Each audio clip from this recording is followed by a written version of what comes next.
All right, so everyone's been seeing all those headlines lately about the economy, right? Duh. Wondering if things are really as shaky as they seem. We're, we're going to try to help you guys cut through all the noise and dive into some real insights today. Yeah. Um, we've got this YouTube video here from Meet Kevin, you Oh, know, yeah, meet Kevin. the financial expert, Yeah. and the title is kind of alarming. It's called Worst Since 2009 with an exclamation point. Wow. Why stocks are falling, and let me tell you, he does not sugarcoat things. Uh-oh.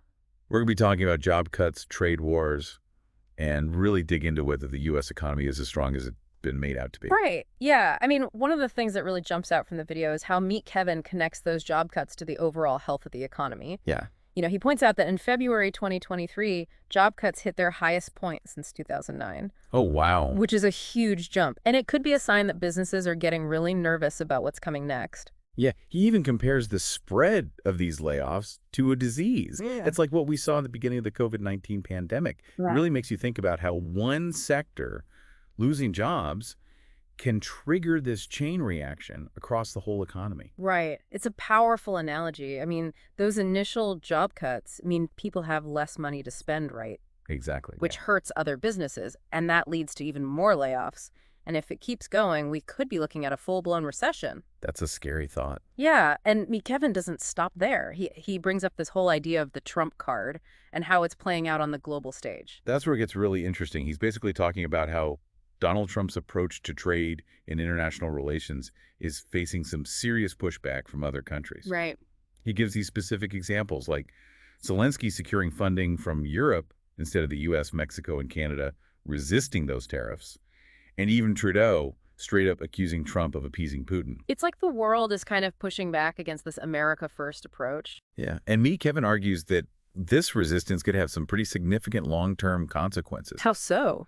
Well, for one, it might weaken the U.S.'s position as a global leader, Makes sense? and it could also embolden other countries to challenge its economic dominance. Yeah, because they see that the U.S. isn't this untouchable force anymore. Exactly. And that leads right into his worries about trade wars. Like, what happens if multiple countries decide to band together and put pressure on the U.S. economy? He's concerned that we might be more vulnerable than we think. Yeah, that's a really valid point, and I think a lot of people don't realize just how much damage trade wars can actually do. Right. Think about it this way. If we have these tariffs in place, it means higher prices for everyday things that you and I buy. Oh, absolutely. Yeah. Everything from groceries to electronics. Exactly. And then you have slower economic growth because businesses are facing so much uncertainty, they don't know what to invest in or what to expect. And then, of course, there are job losses as companies have to scale back their operations or even move them elsewhere. Yeah, it's like a domino effect. It is. And what I find interesting is that Meet Kevin makes this really important point, that even if other countries suffer more in a trade war, it doesn't help anyone if the global economy takes a hit. We're all connected, and a downturn in one part of the world can ripple out and affect everyone. It's true. And I think what's fascinating here is that Meet Kevin isn't just talking about these abstract economic theories. He's connecting it to your life, to your wallet. Absolutely. Imagine how a global recession would affect your investments, your ability to retire comfortably, even your job security. It really raises the stakes. Yeah, it really makes you think about the bigger picture. It does. So it feels like we've been focusing a lot on like the negative side of things, right? Yeah. Like all the downsides. What does Meet Kevin say about like potential upsides, or ways that people can kind of navigate all this uncertainty? Well, he really emphasizes staying informed and adapting, right? Like he even suggests that if certain things change, like if trade negotiations improve or some tax cuts are put in place, the U.S. economy might actually rebound. So there's a chance things could get better, but it's not like a guarantee. Right, exactly. And that's where the whole idea of being prepared comes in. Right. It's not about panicking. It's about taking practical steps. He actually uses this powerful example of a parent watching their child's college fund shrink because the stock market crashed. Oh, yeah. And it's a reminder that these economic forces, they have real consequences for people's lives. Yeah, that really hits home. So if we are facing this potential economic storm, what can we actually do? Like, what can people do to prepare themselves? Yeah, well, Meet Kevin doesn't offer any magic solutions, unfortunately. Okay. But he does stress the importance of thinking critically and being ready for shifts. Okay. I mean, this deep dive has highlighted some potential vulnerabilities, so it's wise to be proactive, right? I like that word proactive. It's not about waiting for things to get bad. It's about taking action now. Right. Think about diversifying your investments, having an emergency fund that you can tap into if things get tough, and even just being mindful of your spending habits. You can't control the global economy, but you can control your own financial decisions. Yeah, it's about taking ownership of your own situation. But let's be realistic for a second. A lot of people listening might be thinking, okay, but what if things really do go south? Like, what happens then? Yeah, that's a valid concern. And Meet Kevin actually points to several factors that contribute to this vulnerability. He talks about those rising job cuts, the trade wars, and the sense that the U.S. might be losing its grip on global economic dominance. He also highlights how countries like Mexico and Canada are pushing back against U.S. pressure.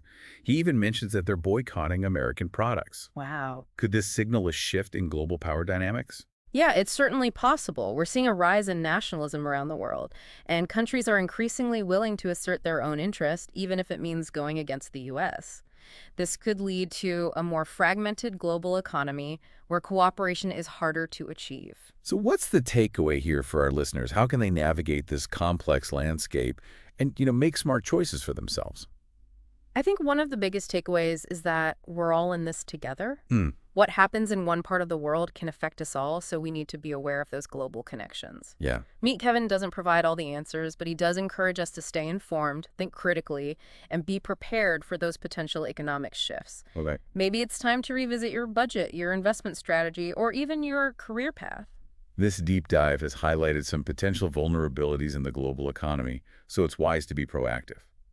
Explore those issues, further stay informed about economic developments. Knowledge is power, especially in uncertain times. And don't just passively consume the headlines. Dig deeper, ask questions, and make informed decisions. We hope this deep dive has equipped you with the tools and insights to navigate the complex world of economics and feel empowered to face whatever comes next. Until next time, stay curious. So we've covered a lot of ground here, from job cuts and trade wars to the potential for a global recession. We have. And, Meet Kevin doesn't shy away from painting a somewhat concerning picture. But what I find valuable is that he doesn't just leave us hanging with, this sense of doom and gloom. Right. He encourages us to think about what we can control in the face of these larger economic forces. Yeah, he even uses that analogy of a market disease Yeah. spreading and making us more susceptible to a recession. But instead of just throwing up his hands, he says, okay, what can we do to boost our immunity, so to speak? That's a great way to put it. And this is where his advice gets really practical. He talks about the importance of having a diversified investment portfolio, building up that emergency fund, and even honing your skills so you're more adaptable in a changing job market.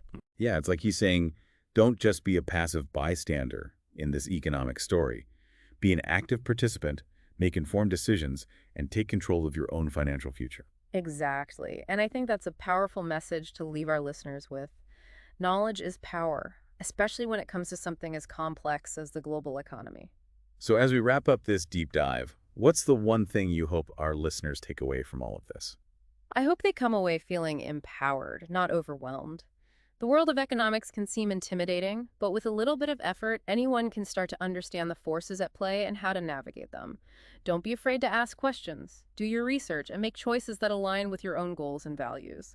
We've unpacked a lot today, from those alarming job cut numbers to the potential impact of trade wars and even hints of a global power shift. But remember, even in the face of uncertainty, there are things you can do to prepare and protect yourself. And perhaps most importantly, remember that you're not alone in this. We're all connected, and by working together, we can create a more stable and prosperous future for everyone. Thanks for joining us on this deep dive into Meet Kevin's insights. Until next time, stay informed and stay curious.